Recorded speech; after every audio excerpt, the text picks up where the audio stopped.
টানা ৩ সপ্তাহ ধরে বন্ধ রয়েছে ময়মনসিংহ নেত্রকোনার জারিয়া জাঞ্জালগামী যে লোকাল ট্রেন, এই ট্রেনটি এতে চরম দুর্ভোগে পড়েছেন সাধারণ মানুষ। এই ট্রেনটি দ্রুত চালুর দাবিতে ময়মনসিংহ রেলওয়ে স্টেশনে মানববন্ধন কর্মসূচি পালন করছেন। এই রুটে চলাচলকারী যারা রয়েছেন শিক্ষক থেকে বিভিন্ন শ্রেণী পেশার মানুষ এই মানববন্ধনে আজকে দাঁড়িয়েছেন এবং তারা দাবি জানাচ্ছেন অবিলম্বে এই ট্রেনটি চালুর জন্য। আসলে একটু জানিয়ে রাখি যে এই ট্রেন বন্ধ থাকায় কিন্তু অফিসগামী যাত্রী এবং শিক্ষার্থীরা কিন্তু সবচেয়ে বেশি বিপাকে পড়েন এবং বাধ্য হয়ে বিকল্প পথে ৪-৫ গুণ বেশি অর্থ ব্যয় করে কাঙ্ক্ষিত গন্তব্যে তাদের যেতে হয়। এবং আরেকটি তথ্য হচ্ছে যে এই বন্ধ হওয়ার আগে গত মাসেও কিন্তু আপডাউন হিসেবে ৫৬টি ট্রিপ বাতিল করা হয়েছিল এবং এই যারা আজকে মানববন্ধন করছেন তারা যেটি বলছেন যে এই লোকাল ট্রেনের ট্রিপ বন্ধ থাকায় তাদেরকে অবর্ণনীয় দুর্ভোগ পোহাতে হচ্ছে। এতে ট্রেনে যেখানে ৩০ থেকে ৪০ টাকায় গন্তব্য যাওয়া যায় সেখানে বাসে বা অটোরিকশায় তাদের ২০০ থেকে প্রায় ২৪০ টাকার মতো তাদের খরচ করতে হয়। এতে করে যারা সাধারণ মানুষ রয়েছেন তারা কিন্তু সবচেয়ে বেশি বিপাকে পড়েছেন। ব্যবসায়ী এই ট্রেনের উপর নির্ভরশীল। ওনারা সকালে আসতো, নিজের কাজটা শেষ করে আবার এই ট্রেনে চলে যেত। এখন আজ পর্যন্ত কখনো এতদিন এই ট্রেন বন্ধ হয় নাই। এই জন্য সবাই খুব অসুবিধাতে আছে। ইলেকশনের সময় তো সবাই একেবারে গরিবের বন্ধু হয়ে যান। একবার প্রমাণ করুন যে আপনারা গরিবের বন্ধু। আপনাদের কার্যকলাপ প্রমাণ করে আপনারা গরিবের বন্ধু না, বরং গরিবের শত্রু। রেলওয়ে কর্তৃপক্ষ কি করছে? রেল যদি বন্ধ হয়ে যায় আমরা এর বিরুদ্ধে আরো ব্যাপক প্রতিরোধের মুখোমুখি হবেই। আমরা ইচ্ছাকৃতভাবে এটা স্থানীয় প্রশাসন এটা বন্ধ করছে। আমরা বিরুদ্ধে প্রতিবাদ জানাই।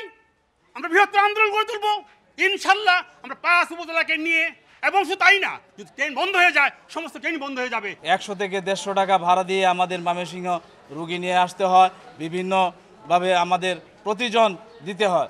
সেই জন্য আমরা আমাদের জনগণ, সেই অঞ্চলের জনগণ, উত্তর অঞ্চলের জনগণ খুব দুর্ভোগ পোহাচ্ছে।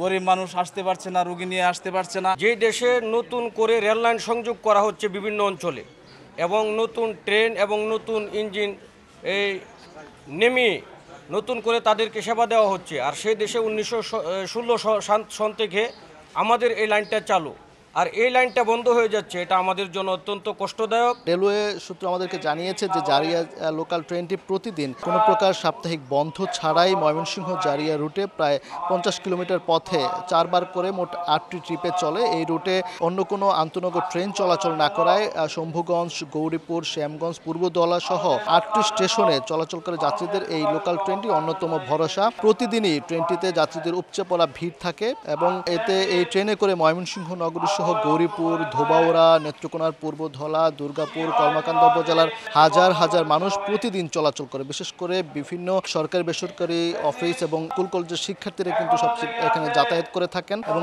সকালে, এবং যেহেতু ৮টি ট্রিপ এখানে চলাচল করে এই ট্রেন দিয়ে আসলে তারা খুব সহজেই কম খরচে আসলে তারা যাতায়াত করতে পারেন। এই ট্রেনটি বর্তমানে বন্ধ থাকায় কিন্তু নারী, শিশু সহ সবাই ব্যাপক ভোগান্তির শিকার হচ্ছেন। বিষয়ে কথা বলেছি ময়মনসিংহ রেল স্টেশনের সুপারিনটেনডেন্ট আব্দুল্লাহ হারুনের সঙ্গে। তিনি যেটি জানিয়েছেন মূলত ইঞ্জিন সংকটের কারণে কর্তৃপক্ষের নির্দেশ অনুযায়ী এই লোকাল ট্রেনটি বন্ধ রয়েছে এবং এর আগেও কিন্তু আমরা দেখেছি বিভিন্ন সময়ে এই ট্রেনটি বন্ধ করা হয়েছে।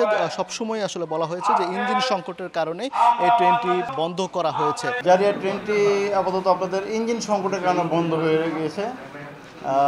সর্বশেষ বন্ধ হওয়ার আগে জারিয়া লোকাল ট্রেন রাত্রে যখন আসে এটা ইঞ্জিনটা বিকল হয়ে যায় ময়মনসিংহ স্টেশনে।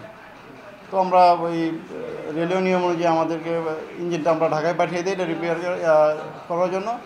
তো আমরা ওই ইঞ্জিনটা এখনও ফেরত পাইনি। যদি আসে আমরা যথাযথ আমাদের মতো আমরা জারিয়া লোকালটি আবার পরিচালনা করতে পারবো। তবে যারা এই রুটে হাজার হাজার যাত্রী রয়েছেন তারা চাচ্ছেন যে দ্রুততম সময়ে এই ট্রেনটি যেন চালু করে মানুষের যে ভোগান্তি সেটি যেন নিরসন করা হয়। এই ছিল ময়মনসিংহ রেলওয়ে স্টেশন থেকে ট্রেন বন্ধের প্রতিবাদ এবং চালুর দাবিতে যে মানববন্ধন কর্মসূচি, এই কর্মসূচির সবশেষ খবরাখবর।